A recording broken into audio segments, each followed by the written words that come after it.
Page तो हम लोग आ चुका अपना हिस्ट्री का थर्ड वीडियो लेकर, ठीक है। अगर आप लोगों ने अभी तक इस चैप्टर का सुधार, विशेषता और अवलोकन इसका फर्स्ट और सेकंड वीडियो नहीं देखा है तो जल्दी से जाओ, डिस्क्रिप्शन में लिंक है, उसके थ्रू आप जाकर पहले उसको देख लो, क्योंकि उसमें हम लोग 2.1 पढ़े थे। जो 2.1 था क्या था, साहित्य पत्र पत्रिकाओं का समाज पे क्या प्रभाव पड़ता है, उसमें 5 प्रकार के साहित्य पत्र पत्रिकाओं के बारे में हम लोग पढ़े चुके हैं। अगर आप लोगों ने अभी तक वो नहीं देखा है तो जाके उसको देख लीजिए, क्योंकि वो बहुत ज़्यादा इंपॉर्टेंट, उससे 4 मार्क्स का क्वेश्चन पूछा जाता है और प्लस MCQ और 2 मार्क्स का क्वेश्चन भी पूछा जाता है। तो जाके पहले उसको देख लो, उसके बाद ही देखना, ठीक है। उसी में जो हम लोग का फर्स्ट वीडियो था उसमें थोड़ा हम हिंदू पैट्रियार्ट के बारे में पढ़ाए थे। तो हिंदू पैट्रियार्ट की स्थापना किसने किया था, मधुसूदन राय। ये सही है, ठीक है। आप लोग के बुक में लिखा है मधुसूदन दत्त, तो मधुसूदन दत्त और मधुसूदन राय, माइकल मधुसूदन दत्त और मधुसूदन राय दोनों अलग अलग व्यक्तित्व है, ठीक है। दोनों अलग अलग व्यक्ति है, ठीक है। तो तुम लोग का जो बुक है उसमें मिसप्रिंट किया गया है, गलत थोड़ा सा लिखा गया है। जो हिंदू पैट्रियार्ट की स्थापना की थी उसने वो किसने किया था, मधुसूदन राय जी ने ही किया था, मधुसूदन दत्त ने नहीं किया था। उनके बारे में भी तुमको सेकंड चैप्टर में ही पढ़ना है, इसलिए थोड़ा उसको सुधार लेना। हिंदू पैट्रियार्ट की स्थापना मधुसूदन राय ने किया। अगर आप लोग को विश्वास नहीं होता है तो आप जाके गूगल पे चेक कर सकते हैं, हु एस्टैब्लिश्ड हिंदू पैट्रियार्ट, ठीक है, या हिंदू पैट्रियार्ट की स्थापना किसने की, तो वहाँ पे भी आपको रिजल्ट आएगा मधुसूदन राय। वो बात का बात है, उसको अब छोड़ो, ठीक है। अब हम लोग इस चैप्टर में आते हैं, ठीक है। आज का टॉपिक में हम लोग को पढ़ना क्या है, तो 2.1 हम लोग का जैसे खत्म हो चुका था, आज हम लोग पढ़ेंगे 2.2। 2.2 में पढ़ना क्या है, एक्चुअली में कंटेंट क्या है इसमें, तो 19वीं सदी का बंगाल, शिक्षा में सुधार। जो 19वीं सदी में जो बंगाल था उसमें शिक्षा में किस प्रकार से सुधार किए गए, क्या क्या निर्णय लेना पड़ा जिनके कारण बंगाल में शिक्षा की स्थिति आज ऐसी है, उन्हीं सब चीज़ों के बारे में हम लोग पढ़ेंगे, ठीक है। तो बंगाल में शिक्षा के सुधार से पहले हम लोग समझ लेते हैं कि भारत में प्राचीन काल में किस प्रकार से शिक्षा दी जाती थी, मध्यकाल में किस प्रकार से शिक्षा दी जाती है, और अंग्रेजों ने किस प्रकार से शिक्षा को प्रभावित किया। वो हमारा मेन कंटेंट रहेगा, मेन टॉपिक वही रहेगा, ठीक है। अभी हम लोग सिर्फ पढ़ेंगे ये दोनों टॉपिक जो है, तुमको ऐसे ही जो कॉन्सेप्ट है क्लियर हो जाए इसीलिए पढ़ाया यहाँ पे जा रहा है, इसको उतारने का जरूरत नहीं, उतार भी लोगे तो कोई फर्क नहीं पड़ता, ठीक है। और थोड़ा सा जनरल याद रखना, ये सब चीज़ें तुमको पता है, इसीलिए हम थोड़ा सा जनरल रूप में यहाँ बताने की कोशिश की। इससे किसी प्रकार का क्वेश्चन नहीं आएगा, लेकिन ये सब चीज़ें रहेगी तो तुमको आगे चीज़ें समझने में दिक्कत नहीं होगी, इसीलिए हम लिखाएं, ठीक है।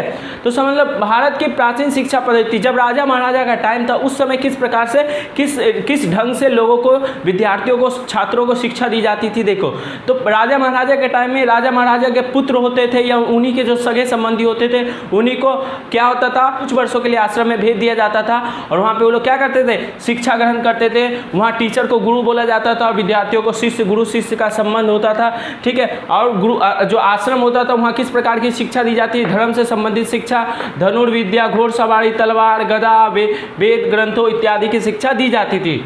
तो समझ में आया। तो प्राचीन भारत की प्राचीन राजा महाराजा देखे होगे तुम लोग सीरियल में, उसमें उस समय किस प्रकार की शिक्षा दी जाती थी, इस प्रकार की शिक्षा दी जाती है। धर्म से संबंधित शिक्षा दी जाती थी, धनुर्विद्या, घोड़सवारी, मतलब इसी सब चीज़ों से किस प्रकार से एक शासन को संभालना होता है, राजपाट को संभालना होता है, उस प्रकार की शिक्षा प्राचीन भारत के समय में दी जाती थी, प्राचीन काल में दी जाती थी। और वहाँ पर किसी प्रकार को जो अभी जैसे होता है शिक्षक को फीस देना पड़ता है, मंथली देना पड़ता है, तो वहाँ पर किसी प्रकार की मंथली या फीस की व्यवस्था नहीं थी। वहाँ पे अगर तुम शिक्षा ग्रहण कर लिए, हम शिष्य, अगर हम शिक्षा ग्रहण कर लिए, जैसे हम तुम्हारा गुरु है, अभी तुम मेरा क्या है, शिष्य, तो हम तुमको अगर सब कुछ सिखा देंगे तो क्या देना पड़ता था, शिष्य गुरु कुछ गुरु दक्षिणा मांगता था, वही शिष्य को वो दक्षिणा जो होता था वो देना पड़ता था, वो पूरा करना पड़ता था। इन सब चीज़ों के बारे में तुमको पता ही होगा। उसके बाद क्या हुआ, मध्यकालीन भारत की शिक्षा पद्धति, ये तो भारत की प्राचीन शिक्षा पद्धति राजा महाराजा टाइम के, ठीक है, उससे भी पहले की।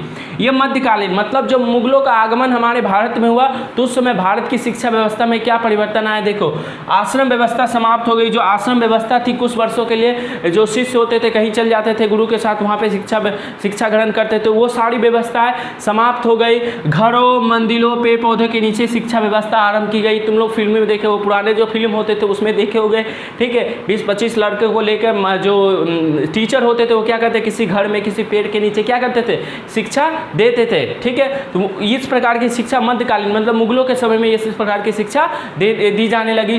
व्यापार से संबंधित व्यवहारिक गणित इत्यादि की शिक्षा देते हैं, व्यापार से संबंधित, ठीक है, वाणिज्य से संबंधित, ठीक है, और गणित उन्नीत की थोड़ी बड़ी जोड़ घटाव इस सब की शिक्षा दी जाने लगी। फीस व्यवस्था की शुरुआत की गई। और यहाँ पे क्या हुआ, अगर टीचर है और स्टूडेंट है, अगर टीचर स्टूडेंट को पढ़ाएगा तो उसको क्या देना पड़ेगा, फ़ी देना पड़ेगा, यानी फीस देना पड़ेगा। कुछ पैसे लेकर क्या करते थे, जो टीचर है वो विद्यार्थियों को पढ़ाने का काम करते थे। इस प्रकार की यहाँ पे शिक्षा दी जाती थी। मुसलमानों के लिए क्या था, मदरसा की स्थापना की गई। अब हिंदू मुसलमान मध्यकालीन समय तक क्या हुआ, भारत में मुगलों ने प्रवेश कर लिया था, ठीक है। तो मुसलमानों के लिए क्या हुआ, मदरसा की स्थापना की जाने लगी। मदरसे में उस समय अरबी, फारसी इत्यादि की शिक्षा, उर्दू साहित्य से संबंधित, उर्दू संस्कृति से संबंधित मदरसों में शिक्षा दी जाती थी। ये मध्यकालीन थी, ठीक है। मतलब अंग्रेजों ने अंग्रेज अभी तक नहीं आए थे, उस समय तक इस प्रकार की शिक्षा दी जाती थी। इसमें शिक्षा में किसी प्रकार का विशेष परिवर्तन नहीं था। विज्ञान से संबंधित कुछ चीज़ें नहीं पढ़ाई जाती थी, थोड़ी बहुत जो वेद, ये सब वेद ग्रंथ, संस्कृत इत्यादि की शिक्षा यहाँ पे दी जाती थी मध्यकालीन भारत में। उसके बाद देखो क्या अंग्रेजों का आगमन हुआ। अंग्रेजों का आगमन हुआ ना, तो अंग्रेजों ने पहले आते ही ये नहीं कि कुछ समय तक देखा और यहाँ के जो शिक्षा व्यवस्था है ना उसको वैसे ही छोड़ दिया, उसमें किसी प्रकार का परिवर्तन, किसी प्रकार का सुधार नहीं किया। और इन्होंने क्या किया, जैसे समुदाय हिंदू मुस्लिम है तो मुसलमानों को खुश करने के लिए, हिंदुओं को खुश करने के लिए उनकी संस्कृति से संबंधित 2-3 विद्यालयों की स्थापना कर दी, बस इतना ही काम किया। और किसी प्रकार का परिवर्तन अभी तक भारत में अंग्रेजी व्यवस्था नहीं आई थी। अंग्रेजी भाषा के माध्यम से जो शिक्षा दी जाती थी अभी तक नहीं आई थी मध्यकालीन भारत में, ठीक है। और अंग्रेज आ गए थे, अंग्रेजों ने क्या किया, इन समुदायों को खुश करने के लिए उनके संस्कृति से संबंधित बहुत सारे विद्यालयों की स्थापना कर दी थी। लेकिन अंग्रेजी भाषा में किसी प्रकार के विद्यालय की स्थापना, किसी प्रकार के कॉलेज की स्थापना अभी तक नहीं हुई थी। तो उसी में से क्या है, गवर्नर जनरल हेस्टिंग्स ने अरबी और फारसी भाषा को उन्नत करने के लिए सन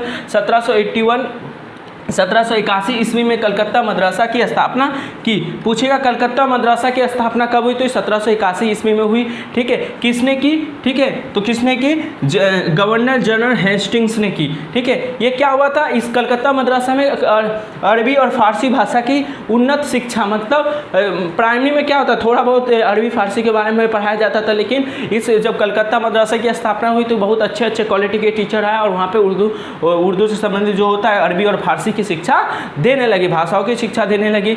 और कब, 1781 ईस्वी में। तुम लोग का बुक 82 दिया होगा लेकिन वो गलत है, 1781 क्या है, सही है। सन 1784 ईस्वी में सर विलियम जोन्स ने एशियाटिक सोसाइटी ऑफ बंगाल की स्थापना की, ठीक है। बोलेगा एशियाटिक सोसाइटी ऑफ बंगाल की स्थापना कब हुई, तो 1784। किसने की, सर विलियम जोन्स ने। क्या थी इसमें, एक समझ लो एक ऐसा रूम था जिसमें विभिन्न प्रकार की संस्कृति से संबंधित, भारतीय संस्कृति से संबंधित विभिन्न प्रकार की किताबें थी, उसी को बोलता है एशियाटिक सोसाइटी ऑफ बंगाल की स्थापना की, ठीक है। सन 1791 ईस्वी में बनारस संस्कृत कॉलेज, ठीक है, बनारस संस्कृत कॉलेज की स्थापना जोनाथन डंकन द्वारा की गई, जिसे भारत का ऑक्सफोर्ड कहा जाता है। 1791 ईस्वी में क्या हुआ, बनारस संस्कृत कॉलेज, ठीक है, हिंदुओं के लिए क्या खोला गया, बनारस संस्कृत कॉलेज, जहाँ पे संस्कृत की शिक्षा दी जाती थी। इसकी स्थापना किसने किया था, जोनाथन डंकन ने किया था। तो यहाँ तक हमको समझ में आया कि भारत में अभी तक अंग्रेजी शिक्षा को लेकर किसी प्रकार का प्रसार प्रचार नहीं हुआ था। अभी तक जैसी शिक्षा चल रही थी उसी में थोड़ा एक बड़ा सा संस्कृत का खोल दिया गया या बड़ा सा उर्दू फारसी का स्कूल या कॉलेज खोल दिया गया। अंग्रेजों ने अभी तक इतना ही किया। अब यहाँ तक तुम लोग को समझ में आया, ये यहाँ पे अगर कोई इंपॉर्टेंट चीज़ें तो ये तीनों, इन तीनों से एमसीक्यू आता है कि इसकी स्थापना किसने की, कब की, इन सब पूछा जाता है, तो यहाँ से याद करना। और ये जो चीज़ें हैं, डाटा है, तुम लोग का बुक में हो सके ये 1792 दिया रहेगा, ठीक है। अगर किसी बुक में दिया रहेगा, ठीक है, तो वो गलत है, उसमें थोड़ा मिसप्रिंट है, चेंज है, ठीक है। वो 1791 ही सही है, यहाँ पे जो भी लिखा है वो सही है, ठीक है। हो सके थोड़ा मोड़ा कभी हो जाता है, मिस्टेक हो जाता है, लेकिन यहाँ पे जो भी लिखाते हैं वो रिसर्च करके, माने जो भी यहाँ से वहाँ से एक बुक से नहीं 2-3 बुक से देख के या इंटरनेट की सहायता से जो भी सही डाटा होता है उसी को हम यहाँ पे लिखते हैं। तो हो सके किताबों में थोड़ा मिसप्रिंट रहेगा तो यहाँ पे तुमको सटीक मिल जाएगा, ठीक है। इसलिए तुम इस पर विश्वास कर सकते हो। तो यहाँ पे तुम उतार लो, पता चल गया भारत की प्राचीन शिक्षा व्यवस्था कैसी थी, आश्रम व्यवस्था थी। उसके बाद मुगलों के आगमन के बाद क्या हुआ, घरों में थोड़ा छोटा मोटा पाठशाला के रूप में शिक्षा देने लगा। आश्रम व्यवस्था तो पूरी तरह से समाप्त हो गई।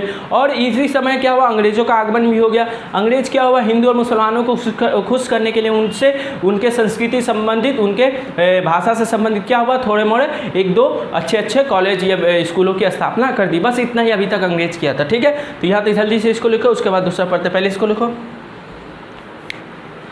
सो अभी तक हम लोग देख चुके थे कि भारतीय प्राचीन शिक्षा पद्धति क्या और मध्यकालीन शिक्षा पद्धति क्या। अब हम लोग देखेंगे अंग्रेजों ने किस प्रकार से जो भारतीय शिक्षा या फिर बोले बंगाल की जो शिक्षा पद्धति थी, एजुकेशन सिस्टम था, उसको किस प्रकार से प्रभावित किया या उसमें किस प्रकार से सुधार लाए। ठीक है, तो जो बंगाल में शिक्षा में सुधार का जो आरंभ हुआ ना, वो कब माना जाता है? 1813 ईस्वी के चार्टर एक्ट के बाद ही हुआ था। देखो 1813 ईस्वी के चार्टर एक्ट और शिक्षा अधिनियम, ये एक नियम कानून था। जैसे अभी नियम कानून आते हैं उसी प्रकार से एक पेपर था जिसपे विभिन्न प्रकार के शिक्षा से संबंधित किस प्रकार से बंगाल में शिक्षा दी जाएगी या भारत में किस प्रकार से शिक्षा दी जाएगी, क्या पद्धति होनी चाहिए। ठीक है, यही सब वहाँ पे नियम कानून लाया गया था। तो पहली बात तो MCQ में पूछेगा चार्टर एक्ट कब पारित, एक्ट मतलब अधिनियम।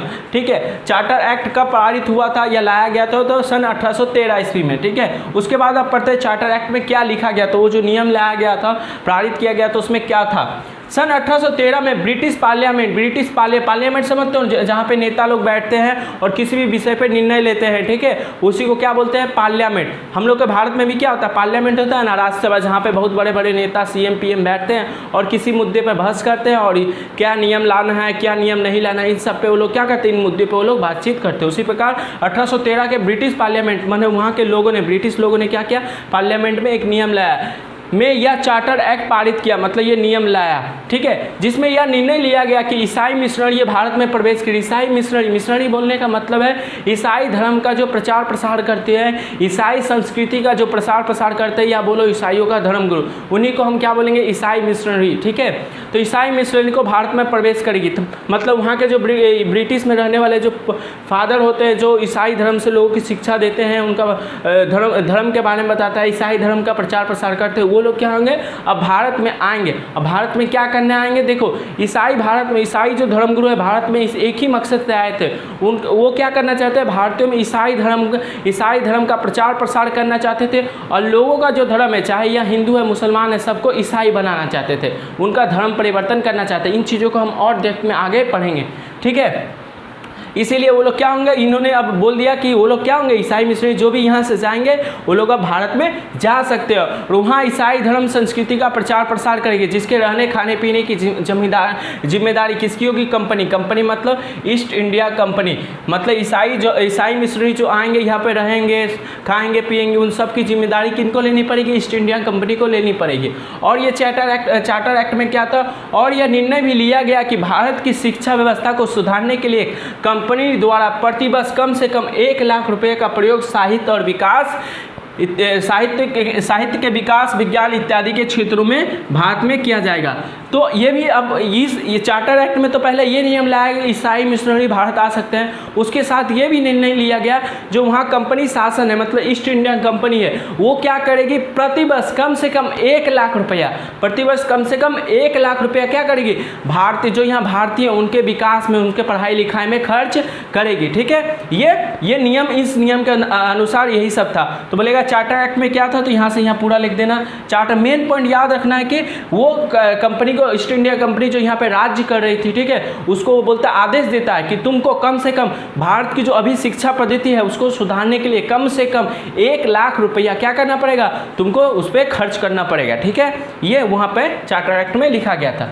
अब देखो 1813 का चार्टर एक्ट आया था। ठीक है, अब इस नियम के अनुसार बोला गया कि भारतीय जो ईस्ट इंडिया कंपनी है उसको क्या करना चाहिए? 1 लाख रुपये भारत की शिक्षा व्यवस्था को सुधारने के लिए लगाना चाहिए। लेकिन यहाँ पे जो कुछ लोग होते थे, दो गुटों में बट गए।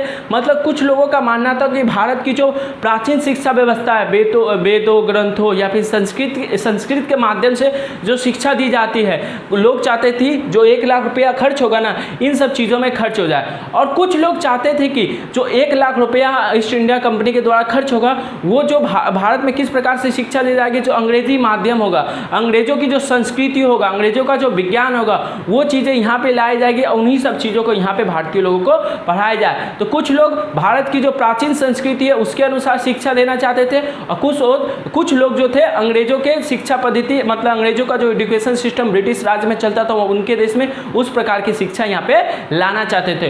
तो जो भी हुआ, इस नियम के आने के बाद क्या हुआ? लोगों का 2 गुट बन गया। ठीक है, एक को बोलते हैं प्राच्यवादी, एक को बोलते हैं पाश्चात्यवादी और प्राच्यवादी। समझ में आया? 2 गुटों में बट गया। अब देखो ये क्या है, वे लोग जिनका मानना था कि भारत में शिक्षा भारतीय संस्कृति के माध्यम से दिया जाएगा। ये लोग का मानना था कि भारत में जो शिक्षा व्यवस्था, बोला ना शिक्षा में जाके तुमको क्या करना है, सुधार करना है, उसके लिए कम से कम तुमको 1 लाख रुपए देना है। तो 1 लाख रुपया देना है, तो वो तो बोल दिया, वो तो नियम ला दिए। अब यहाँ पे क्या हुआ, मतभेद आ गया लोगों में। कुछ लोग बोले कि भारत की जो प्राचीन संस्कृति थी, सभ्यता थी, समझ लो लैंग्वेज था, जैसे संस्कृत हुआ, या फिर कोई ग्रामीण, जैसे बंगाल में रहते तो बंगला, या फिर गुजरात में तो गुजराती, ठीक है, इस प्रकार का जो लोकल लैंग्वेज है, स्थानीय लैंग्वेज है, उनके अनुसार भारतीयों को शिक्षा दी जाएगी। और कुछ लोगों का मानना था कि भारतीयों के उन्नति के लिए, विकास के लिए उनको जो अंग्रेजी संस्कृति, अंग्रेजी भाषा में ज्ञान विज्ञान की शिक्षा दी जाएगी। ठीक है, तो कुछ लोग इस तरफ चले गए, कुछ लोग इस तरफ चले गए। तो वे लोग जिनका मानना था कि भारत में शिक्षा भारतीय संस्कृति के माध्यम से दिया जाएगा, भारतीय संस्कृति के जो प्राचीन था, वेदों ग्रंथों के माध्यम से, जो लोग इसको मानते थे उसको बोलते हैं प्राच्यवादी लोग, विचारधारा के लोग। प्राच्यवादी विचारधारा के लोग किसे कहते हैं, वे लोग जो बोलते थे भारत में जो शिक्षा पद्धति लाया जाए, एजुकेशन सिस्टम अंग्रेजों के द्वारा जो लाया जाएगा, उसमें जो भारत की प्राचीन संस्कृति है उसके अनुसार लोगों को शिक्षित किया जाएगा। लेकिन पाश्चात्यवादी या आग्लवादी लोग किसे कहते हैं, ठीक है, वे लोग जिनका मानना था कि भारत में शिक्षा अंग्रेजी संस्कृति यानी अंग्रेजी भाषा ज्ञान विज्ञान के अनुसार दिया जाएगा। इन लोगों को पाश्चात्यवादी लोगों का मानना था कि भारत में जो शिक्षा व्यवस्था 1 लाख रुपया खर्च किया जाएगा, वो किस प्रकार की शिक्षा में खर्च किए जाएंगे, वो हिंदी या संस्कृत भाषा में नहीं पढ़ाया जाएगा। वो किस भाषा में पढ़ाया जाएगा, लोगों को पढ़ाया जाएगा अंग्रेजी भाषा में पढ़ाया जाएगा। वहाँ का जो कहानी है, वहाँ का जो भी कुछ है, संस्कृति मतलब वहाँ की कहानी, वहाँ के लोगों के बारे में यहाँ के लोगों को पढ़ाया जाएगा। इस प्रकार के वहाँ जो ज्ञान विज्ञान है, ठीक है, उन सब की किताबें यहाँ पर इन लोगों को पढ़ाया जाएगा। तो कुछ लोग इसको मानने लगे, कुछ लोग इसको मान ले। इस विचारधारा को जो लोग मानते हैं उसको प्राच्यवादी, और इस विचारधारा को जो लोग बोलते हैं उसको पाश्चात्यवादी बोलते हैं। ठीक है, तो ऐसे बहुत देर तक माने ये नियम तो आ गया था कि तुमको 1 लाख रुपया खर्च करना है, लेकिन अब देखो कोई निर्णय ही नहीं हो पा रहा था। कुछ लोग बोलते थे ये इस प्रकार से शिक्षा दी जाएगी, कुछ बोलते थे इस प्रकार से शिक्षा दी जाएगी। तो इस नियम के आने के बहुत माने 1835 में यह निर्णय लिया गया कि अंग्रेजी में शिक्षा दिया जाएगा या फिर इस प्रकार भारतीय संस्कृति में शिक्षा दिया जाएगा। वो 1835 बाद में पढ़ते हैं, लेकिन 1813 से 1835 से लोगों में मतभेद ऐसे ही चलते रहा। कुछ लोग इधर जाते थे, कुछ लोग इधर जाते थे। ठीक है, इसके लिए विभिन्न प्रकार के अधिनियम और लाया गया। देखो क्या हुआ, देखो सन 1823 ईस्वी में governor general Lord William waiting ने सर्वसाधारण शिक्षा की आम समिति, ठीक है, की नियुक्ति की, जिनका मुख्य उद्देश्य था कि भारत में किस प्रकार की शिक्षा दी जाए उसका निर्णय करना। अब लोग क्या थे, कंफ्यूज थे, बहुत ज़्यादा कंफ्यूज थे। 1813 में ही ब्रिटिश पार्लियामेंट ने बोल दिया था कि तुमको 1 लाख रुपया क्या करना है, भारतीय शिक्षा व्यवस्था में खर्च करना है, लेकिन अभी तक कुछ निर्णय नहीं हुआ था। तो जो वहाँ के गवर्नर थे, भारत के गवर्नर थे जनरल लॉर्ड विलियम वेटिंग्स ने, इन्होंने क्या किया था, एक सभा समझ लो, कमेटी मतलब समिति मतलब एक बहुत 5-10 आदमियों का एक कमेटी, एक सदस्य तैयार कर दिया था, जो ये निर्णय करेगी, कुछ भी अपना जात प्रचार करेगी, ठीक है, और वो लोग निर्णय करेगी कि भारतीयों को जो शिक्षा दी जाएगी इस मेथड से दिया जाएगा, इस मेथड से दिया जाएगा। वो निर्णय करने के लिए उन्होंने क्या किया, 1823 इसमें किसकी स्थापना की, सर्वसाधारण शिक्षा आम समिति, इसकी स्थापना की। मतलब 10-20 आदमियों का एक कमेटी, एक संगठन की स्थापना की, जो क्या करेगी, एक रिपोर्ट देगी कि ये व्यवस्था सही होगा, ये व्यवस्था सही होगा। यही रिपोर्ट देने का काम ये सभा, ये लोगों का सदस्य का जो कमेटी है वो करेगी। समझ में आया? तो यहाँ इसको जल्दी से उतार लो, उसके बाद हम लोग दूसरा पढ़ते। पहले इसको उतारो। अभी तक हम लोगों ने क्या देखा कि भारत में किस प्रकार से शिक्षा दिया जाए उसका अभी तक कुछ निर्णय नहीं हो पा रहा था। 1823 में जो कमेटी समिति का संगठन हुआ था, ठीक है, नियुक्ति किया गया था, उसी में से एक थे लॉर्ड मैकाले। ठीक है, लॉर्ड मैकाले को जो यहाँ के गवर्नर थे सर विलियम वेटिंग्स, उन्होंने उनको बुलाया। ठीक है, लॉर्ड मैकाले को बुलाया और बोला कि तुम ही बताओ, जो ये जो 1813 में जो चार्टर एक्ट लाया गया था उसके अनुसार जो बोला गया था कि 1 लाख रुपए भारतीय को शिक्षा व्यवस्था पे खर्च करनी चाहिए, वो हम यहाँ तो लोग 2 भागों में बंट गए। कुछ इस प्रकार से शिक्षा देना चाहते थे, कुछ इस प्रकार से शिक्षा देना चाहते थे। तो तुम जाओ और 1813 का जो चार्टर एक्ट है उसको अध्ययन करो और तुम अपना एक रिपोर्ट तैयार करो कि किस प्रकार से भारतीयों को शिक्षा दी जाए, जिसके कारण क्या होगा, भारतीयों का भी भला हो और अंग्रेजी शासन का भी भला हो। ठीक है, इस प्रकार किस प्रकार से शिक्षा था उसका एक तुम हमें रिपोर्ट तैयार करो। ठीक है, और लॉर्ड मैकाले ने क्या किया, यही काम किया लॉर्ड मैकाले ने, दोनों चीज़ों का, दोनों पक्षों का अध्ययन किया और अपना एक रिपोर्ट तैयार करके सर विलियम्स वेटिंग को दिया, जिसको हम बोलते हैं मैकाले मिनट्स। इंग्लिश में क्या बोलते हैं? मैकाले मिनट्स या लॉर्ड मैकाले का विवरण पत्र। उसमें अब क्या लिखा था, किस प्रकार का निर्णय लिया गया, उसी को हम देखो पढ़ते हैं। प्राच्यवादी और पाश्चात्यवादी शिक्षा को लेकर जो विवाद चल रहा था, उसी के समाधान के लिए लॉर्ड विलियम वेटिंग्स ने लॉर्ड मैकाले से चार्ट एक्ट 1813 की व्याख्या करने की कही। सन 1835 में लॉर्ड मैकाले ने जो विवरण प्रस्तुत किया उसे मैकाले मिनट्स कहते हैं। अर्थात 1813 में जो एक्ट हुआ था उसको उनको लॉर्ड मैकाले को पढ़ने को बोला और बोला अपना एक तथ्य, अपनी एक व्याख्या इस पे दो कि किस प्रकार से शिक्षा दी जाए। तो उन्होंने क्या किया, 1835 में दिया, लॉर्ड मैकाले ने 1835 में अपना विवरण दिया, जिसे हम लोग क्या बोलते हैं? Macaulay minutes. 2 मार्क्स से क्वेश्चन में पक्का पूछे तो याद रखना, ठीक है। चूंकि यह एक पाश्चात्यवादी विचारधारा के व्यक्ति थे, इसलिए इसने अंग्रेजी माध्यम से भारत में शिक्षा देने का प्रस्ताव रखा, जिसे तत्कालीन जनरल गवर्नर विलियम्स वेटिंग ने स्वीकार कर लिया और यह निर्णय लिया गया कि अंग्रेजी माध्यम से ही भारतीयों को शिक्षा दी जाएगी। अब हुआ देखो क्या, जो सर विलियम्स वेटिंग ने क्या किया, लॉर्ड मैकाले को बोला कि तुम जाकर रिपोर्ट तैयार करो और ये निर्णय करो कि किस प्रकार से भारतीय संस्कृति के अनुसार भारतीयों को शिक्षा दी जाए या अंग्रेजी भाषा अंग्रेजी संस्कृति के अनुसार भारतीयों को शिक्षा। तो जो लॉर्ड मैकाले था खुद किसका समर्थन करता था? पाश्चात्यवादी सभ्यता। मतलब ये खुद चाहता था कि अंग्रेजी भाषा में लोगों को शिक्षा दी जाए, ठीक है। अब तुम उसको निर्णय देने को बोलोगे तो वो तो पक्षपात करेगा ही। इन्होंने क्या किया, इन्होंने पाश्चात्यवादी मतलब अंग्रेजी भाषा में लोगों को शिक्षा दी जाए इसका निर्णय कर दिया। और जो ये थे जनरल गवर्नर विलियम वेटिंग्स, ये भी चाहते थे कि भारतीयों को जो शिक्षा दी जाए वो किस भाषा में दी जाए? पाश्चात्यवादी मतलब अंग्रेजी भाषा में ही, अंग्रेजी संस्कृति के अनुसार ही क्या भारतीयों को शिक्षा दी जाए। तो इन्होंने रिपोर्ट तैयार किया, इन्होंने क्या क्या सिग्नेचर कर दिया और ये निर्णय ले लिया गया। 1835 में ये निर्णय ले लिया गया कि जो भारतीयों को शिक्षा दिया जाएगा वो किस भाषा में दिया जाएगा? अंग्रेजी संस्कृति के अनुसार अंग्रेजी भाषा में ही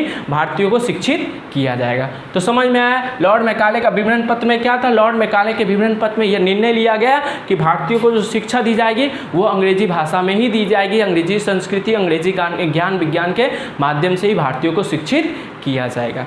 अब देखो इसका एक उद्देश्य था, लॉर्ड मैकाले का अंग्रेजी भाषा में शिक्षा देने का क्या उद्देश्य था? ये अंग्रेजी भाषा का जो अंग्रेजी भाषा में भारतीयों को शिक्षा देना चाहिए, इसका समर्थन क्यों करना चाहता था या क्यों करता था या ऐसा क्यों किया इसने? ठीक है, देखो लॉर्ड मैकाले इसलिए भारत में अंग्रेजी माध्यम से लोगों को शिक्षा देना चाहते थे कि जिससे भारत में एक ऐसे वर्ग का निर्माण हो जो रंग और खून से तो भारतीयों पर विचारधारा से अंग्रेज हो, जो कंपनी के काम में सहायता करे। ठीक है, लॉर्ड मैकाले बहुत चालाक आदमी था, वो जानता था कि अगर भारतीय संस्कृति के अनुसार लोगों को शिक्षा दी जाएगी तो भारतीय संस्कृति उन्नत होगा और वो लोग क्या करेंगे, भारत की जो संस्कृति है, ठीक है, राजा महाराजा टाइप की जो संस्कृति है उनके बारे में लोग ये जानेंगे, लोग क्या होगा, लोगों में आत्मविश्वास बढ़ेगा। ठीक है, लोग क्या करेंगे, अंग्रेजों को मार के भगा देंगे, ऐसा उनका मानना था। ठीक है, क्योंकि हम लोग का जो प्राचीन संस्कृति है, राजा महाराजा की संस्कृति, उसमें तो देखते ही होगे कितने सूरवीर, कितने महान महान लोग हुए थे, तो उस प्रकार से वो शिक्षा देना नहीं चाहता। तो उसने क्या किया, अपनी संस्कृति के अनुसार शिक्षा दिया, जिससे इसका क्या फायदा होगा कि भारत में एक ऐसे वर्ग का तैयार होगा, एक ऐसा समुदाय तैयार होगा जो क्या होगा, अंग्रेजी भाषा पढ़ता है, अंग्रेजी संस्कृति के बारे में जानता है, अंग्रेजों के जैसा रहना सीख जाएगा। ठीक है, और वो लोग क्या करेंगे, वो लोग शकल से, रंग से, खून से तो भारतीय ही होंगे, लेकिन सारा जो काम करेंगे वो अंग्रेज का जैसा काम करेंगे, अंग्रेज के लिए काम करेंगे। समझ गया ना? तो ये उस तरीके का एक आर्मी समझ लो, उस तरह का से एक वर्ग, एक लोगों का समूह इकट्ठा करना चाहता था जो रंग और रूप से और खून से तो भारतीय हो, लेकिन उनकी विचारधारा, उनकी जो सोच है, ठीक है, वो किसके जैसा, अंग्रेज के जैसा। अंग्रेज लोग जैसे चाहते थे कि भारतीयों का शोषण करना, वो वर्ग भारतीय होते भी वो भी चाहे कि अंग्रेजों भारतीयों का किस प्रकार से शोषण करना चाहिए। इसीलिए लॉर्ड मैकाले ने क्या किया, अंग्रेजी भाषा, अंग्रेजी साहित्य का समर्थन किया। ये पूछा जाता है 2 मार्क्स के क्वेश्चन में, समझ गया ना? तो इसको लिख लो। तो समझ गया मैकाले मिनट्स क्या है, पूरा लिख देना मैकाले मिनट्स क्या है। ठीक है, कब लाया गया मैकाले मिनट्स? 1835 में। क्या है, एक रिपोर्ट है, समझ लो क्या है, एक रिपोर्ट है जिसमें इन दोनों पे निर्णय लेना था।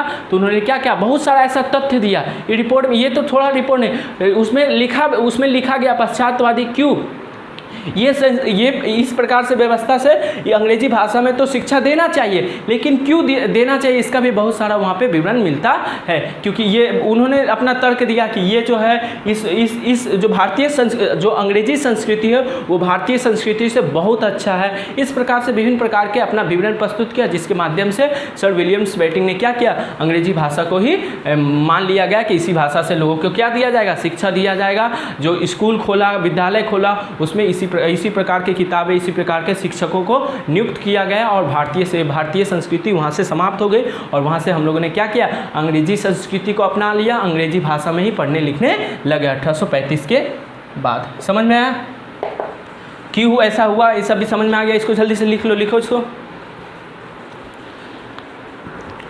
अभी तक हम लोग पढ़ चुके हैं कि लॉर्ड मैकाले ने क्या किया, 1835 में ये निर्णय ले लिया कि भारतीयों को अंग्रेजी भाषा में ही शिक्षा देनी चाहिए और उन्होंने अपना लिस्ट तैयार किया कि इस तरीके से यहाँ विद्यालय खोलना चाहिए और इस भाषा की इस प्रकार की किताबें, मैंने इस तरीके से एक सिस्टम तैयार किया जिसके अनुसार भारतीयों को शिक्षा देनी चाहिए। लेकिन उसमें भी कुछ कमी थी, उसमें भी अब सुधार होना जरूरी था, क्योंकि उन्होंने अपने तरीके से किया। फिर देखो, कोई भी नियम कानून आता है तो पहले लगा दिया जाता है, फिर उसमें कुछ कमी होता है जो लोगों के माध्यम से उस कमियों को जाना जाता है, फिर उसमें क्या होता है, सुधार किया जाता है। तो 1835 में जब ये सिस्टम आया लॉर्ड मैकाले वाला, तो क्या हुआ, सरकार ने लगा दिया, फिर उसमें कुछ क्या आई, कमियां आई जो लोगों के माध्यम से पता चला। अब उसमें भी क्या होना चाहिए था, सुधार होना चाहिए। तो उसके सुधार का जिम्मा किसने लिया, चार्ल्स वुड ने लिया। उन्होंने क्या किया, इन सब चीज़ों को देखा, अध्ययन किया, उन्होंने भी क्या किया, जो भी कमियां थी उन्होंने क्या किया, उसके सुधार के लिए क्या किया, एक सुझाव दिया, अपना एक पत्र दिया, जिसे बोलते हैं वुड डिस्पैच, या हिंदी में बोलते हैं वुड का घोषणा पत्र। देखो ये क्या है, Charles Wood board of control के सभापति थे। सभापति मतलब अध्यक्ष, मेन आदमी, ठीक है। उन्होंने सन 1854 ईस्वी में भारतीय शिक्षा व्यवस्था में सुधार करने के लिए एक घोषणा पत्र जारी किया, जिसे वुड डिस्पैच या वुड का डिस्पैच कहते हैं। हिंदी में मैंने 2 मार्क्स से क्वेश्चन में पक्का तुमसे ये पूछेगा कि वुड डिस्पैच क्या है, कब लागू किया गया, ये घोषणा पत्र कब लागू किया, किसके द्वारा लिखा गया या लागू किया गया, तो चार्ल्स वुड के द्वारा। समझ में आया। अब उन्होंने क्या सुझाव दिया अपनी घोषणा पत्र के माध्यम से, देखो, सरकारी स्कूल कॉलेजों में दी जाने वाली शिक्षा धर्मनिरपेक्ष होनी चाहिए। धर्म के अनुसार किसी भी सरकारी, उस समय अंग्रेज क्या करते थे, धर्म के अनुसार शिक्षा देते थे, ठीक है। लेकिन उन्होंने बोला धर्म के अनुसार किसी प्रकार की शिक्षा नहीं देना चाहिए। धर्म को और शिक्षा को दोनों को एक दूसरे से दूर रखना चाहिए। शिक्षा के प्रचार प्रसार में निजी संस्थाओं को खोलने की अनुमति दी जाए, ठीक है। इस 1854 से पहले क्या होता था, इस समय से पहले क्या होता था, बहुत कम निजी संस्थाएं थी, ठीक है। निजी संस्था मतलब प्राइवेट स्कूल या कॉलेज टाइप का बहुत कम था। तो इन्होंने क्या बोला कि सारा जो इतना बड़ा भारत है, ठीक है, सबको शिक्षित करने का जिम्मा, सबके लिए जो विद्यालय है या स्कूल भारतीय जो सरकार है वो खोल नहीं सकता, ठीक है। तो इसके लिए क्या होना चाहिए, हमें जो प्राइवेट लोग हैं जो खोलना चाहते हैं, स्कूल विद्यालय खोल के पढ़ाना चाहते हैं, उनको क्या करना चाहिए, प्रोत्साहित करना चाहिए, ठीक है। भारत में बड़े बड़े विश्वविद्यालयों की स्थापना होनी चाहिए, ठीक है। वो चाहते थे, जो लंदन, उस समय लंदन था, वहाँ पे बहुत बड़े बड़े विद्यालय थे, वहाँ बहुत बड़ा बड़ा रिसर्च का काम होता था, विज्ञान से संबंधित, संस्कृति से संबंधित बहुत बड़े बड़े रिसर्च होते थे। तो जो ये थे चार्ल्स वुड, वो चाहते थे कि भारत में वो सब जो विश्वविद्यालय अंग्रेजों के यहाँ पे है, वो सारी विश्वविद्यालय ऐसे ही सुविधा भारतीयों को भी प्राप्त हो। इसीलिए वो चाहते थे कि भारत में भी क्या हो, बड़े बड़े विश्वविद्यालयों की स्थापना हो, ठीक है। नारी शिक्षा का विकास हो। नारियों की शिक्षा के बारे में तो तुम लोग को पता है, नारी उस समय ना बहुत कम ही लोग पढ़ पाते थे, बहुत कम ही महिलाएं पढ़ पाती थी। तो वो चाहते थे, इन्होंने सुझाव दिया कि भारत में अभी भी नारियों की संख्या, पढ़ने वाली नारियों की संख्या बहुत कम है या ना के बराबर है। इसलिए हमें कुछ ऐसा तरकीब लगाना पड़ेगा जिससे नारी या महिलाओं को भी पढ़ने लिखने में क्या हो, मदद मिले, उनको भी मन लगे, ठीक है। इसीलिए कुछ हमें ऐसी योजनाएं बनानी पड़ेगी, नारी शिक्षा का विकास करना पड़ेगा। अध्यापकों के लिए ट्रेनिंग स्कूल की स्थापना करनी चाहिए। ट्रेनिंग स्कूल जहाँ पे अध्यापक मतलब टीचरों को ये सिखाया जाए कि लोगों को कैसे पढ़ाते हैं, कैसे लिखाते हैं, ये सब चीज़ें सिखाया जाए। इस प्रकार के बहुत सारे स्कूलों की स्थापना करनी चाहिए, जहाँ पे तुम्हारे टीचर हो, माने तुम्हारे शिक्षक हो, जो तुम्हें पढ़ाएंगे, उनकी क्या होगी, ट्रेनिंग होगी। तो ये उनका सुझाव था, ठीक है। अब इसको 1954 में ये लाया, ये सुझाव सही लगा तो सरकार ने इस सुझाव के अनुसार काम करना स्टार्ट कर दिया। ठीक है, अब इस सुधार में भी क्या सही है क्या गलत है इसकी जांच होनी तो चाहिए, क्योंकि कोई भी नियम कानून आया तो किस प्रकार से काम कर रहा है इसकी तो जांच होनी चाहिए। इसी प्रकार उन्हें जो वुड डिस्पैच था उसकी भी जांच अब करवाई गई। ठीक है, अब उसकी जांच करवाने के लिए एक कमेटी का संगठन किया गया जिसे क्या कहते हैं, हंटर कमीशन। ठीक है, हंटर कमीशन क्या है, वुड डिस्पैच जो नियम कानून जो शिक्षा व्यवस्था लाया था उसकी जांच करने के लिए कमीशन की स्थापना की गई।